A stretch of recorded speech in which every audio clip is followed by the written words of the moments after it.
Hello everybody, it's Max McAllister back with another episode of Cycle with Max. And our lesson today, what we're going to practice on is the skill of moving from the seated position to the standing position smoothly and safely. Now, there's a couple of topics on this that we'll address in a couple of videos. One is actual skills required to stand and pedal a bike, but a super important skill to learn is the transition between seated and standing. Now, if you ride alone 100% of the time and you're never going to encounter another human being while riding a bike together, or riding a bike down the road, this really wouldn't apply to you, but since pretty much everybody in the world likes to ride their bikes with a friend, you need to learn this skill. Now, the importance of it comes if you are in front of another bike. So if a bike is following you closely and you're riding up a hill or into some situation where you feel like you need to stand, you might be riding into hard wind if you live in a place like Florida and your legs have just gotten tired and you need a break from being in the saddle. The transition from seated to standing can be very dangerous to the people behind you if you're not conscious and you don't do a good job of it. So, why is that? So if you're moving along in a line of bikes, those people behind you are trusting each of the other riders in front of them to do all of the skills that a good cyclist should have and should exhibit. Now, if you get tired or you want to just change your muscle groups for whatever reason and you feel like you need to stand, it's the natural tendency until you learn the proper skill to pause momentarily in your pedaling, stand up, and then resume pedaling in a standing fashion. It's that pause that can cause chaos behind you. It can cause a pileup or a crash, hurt one of your friends. So the reason is everyone's applying power as they're moving down the roads. If you stop applying power, even for 1 second, without warning the other people behind you, then they call it come back. Your bike, even though it's not, they're technically still advancing down the road. Your bike will slow up the instant you stop applying power, and it's going to visually shoot back at the bikes behind you. Now, there's a whole bunch of people counting on a whole bunch of other people to do all the things right. One is nobody should be so close to your wheel that they're going to bang right into you if you pause pedaling momentarily. Hopefully they're staggered off just a little. You should always, particularly as a beginner or intermediate rider, never ever line up directly on a tire. Always be 4 to 6 inches off to one side. That gives you time for somebody to make a mistake. So I'm going to talk about this skill from two places. One, we're going to talk about how you do it right. And then two, I'm going to show you what to look for to be warned that somebody's about to do it wrong to you. So, so how do we get from seated to standing? So we're going to pretend we're climbing, first of all, because not a lot of people live in dead flat environments that have to ride into wind, so that's a little bit of a more an exceptional situation. But if we're climbing and you've got your cadence going, everything's going along fine, but you're just plain getting tired. Your legs are burning, and you need to do something, or else the group, you're going to have to drop out of the group or get dropped from the climb. Knowing how to stand a climb is a valuable tool that will help you rest the muscle groups that you use to sit and spin, and let you use the ones that you stand and climb while those take a break. And in reverse, you can sit back down and go back to the first muscle group. So, the common mistake looks like this. That's all it takes to cause a crash behind you. I'll show you again.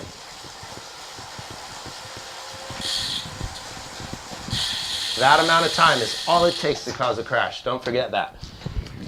Now, you'll hear people yell at you, particularly as you advance in skill and you ride with better riders. They're going to be intolerant of that exhibition of lack of skill that you have. It's because it's super dangerous. Nobody wants to get hurt. They're expecting you to exhibit good skill and do the right thing. Now, when you're propelling yourself up the hill. What is it you need to do to transition smoothly from the seat to the saddle? So if you're climbing and your hands are on the top bar, which is a good place to be, leave your chest most open so you can breathe most easily. Your first move is to put your hands onto your hoods. Now, safest for everybody, one hand at a time. Never two hands off the wheel ever, is a great safe way to ride a bike. And highly recommended for beginner and intermediate cyclists. Never have two hands off the bars. So one hand on the hood, just that simple, like that, boom, boom, boom. Now you want to grab a hold of the hood in a very strong fashion. So here's the bar. The way I recommend, 2 fingers around the hood, your pinky will come under and grab the bar, and you have an absolute grip on this that you couldn't hardly get off if you tried. This would take an act of something powerful to rip this out of my hand. Still leaves me free to modulate the brakes while you're climbing. Not a big deal. It's rare when you're going to have to touch the brakes while climbing, and if you are, somebody in front of you has done something stupid, or you're not paying attention and holding your proper gap. So never advance so that you overlap the wheel in front of you. That's your fault. And just remember, it's your job. I say this all the time to people. Your biggest priority as a cyclist is to protect your front wheel at all times. Somebody may do something stupid in front of you that's poor cycling skill or etiquette, but if they take you out, that's your fault. So keep that in mind. Got to be watching for people who do stupid things. So I was riding up the hill. I'm tired. I want to stand. I'm going to transition my hands to my hoods. I got a hold of my hoods. Now, initially, until you get the actual muscle memory and the skill to do this smoothly, you're going to have to kind of tighten some things up. So get your arms solid, make your arms solid, and the real key to this is locking your core tight, because you want to pedal smoothly while you stand up. And I'll get to a fine point or two on that in a moment. You also kind of want to focus on getting your legs locked steady. Now that sounds strange, but you have muscles in your legs that let them move laterally. You want to lock that stuff tight so that as you stand, your body stays still and smooth. Now once you get better at it, you don't have to tense up. But initially, you need to grip your body, make it be solid while you pedal and stand up, right? And so with your hands forward, you're already going to have some weight forward. And so you want to focus in your mind that you're going to hold your pedaling steady and then lock your stuff down and pull yourself up, right? Sitting down is the opposite, right? Smoothly, up and down. And this is an acquired skill. Now, you can put more force out when you go to stand. So, even if you're on a hill, you'll want to use a harder gear. Depending on the angle of the hill, it's going to be 2 harder gears as a rule.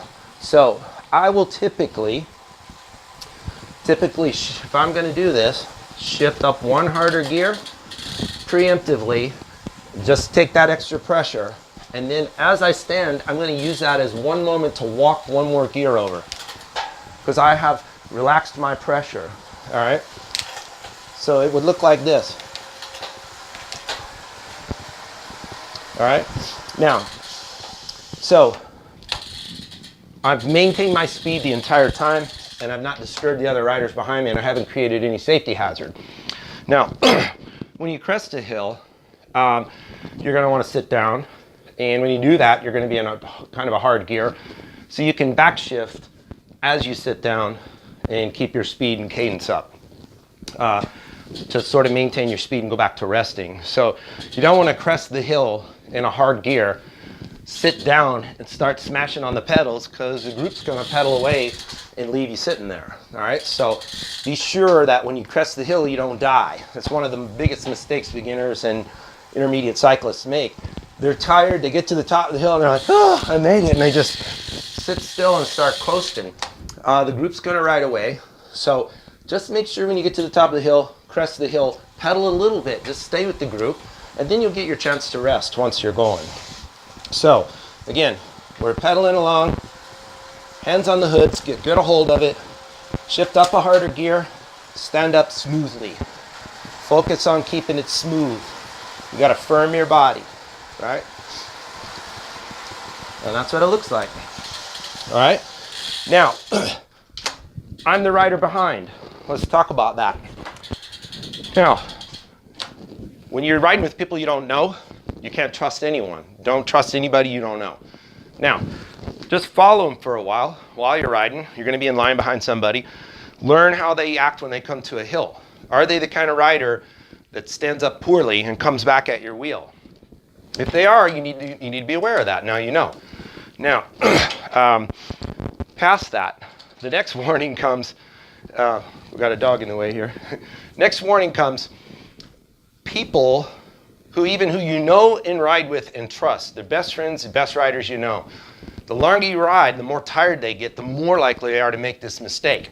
So, even a highly skilled rider, you're 80 miles into a century, it's 90 degrees out, you're burning up, you've been working your ass off all day, that's your best friend, and you know him. That guy's gonna be there one day and he's just gonna go, oh my God, another hill. Oh geez, and he's gonna go just like that. And the guy that you trust and you're used to just staying on his wheel is gonna come back at you. You gotta be alert at all times for people to make that mistake. So never trust anybody, always be on the alert for that, and be ready to avoid them if they come back at you. So things to watch for. It's how to do it right, how to avoid somebody doing it wrong. So this is Max. I appreciate you watching my videos.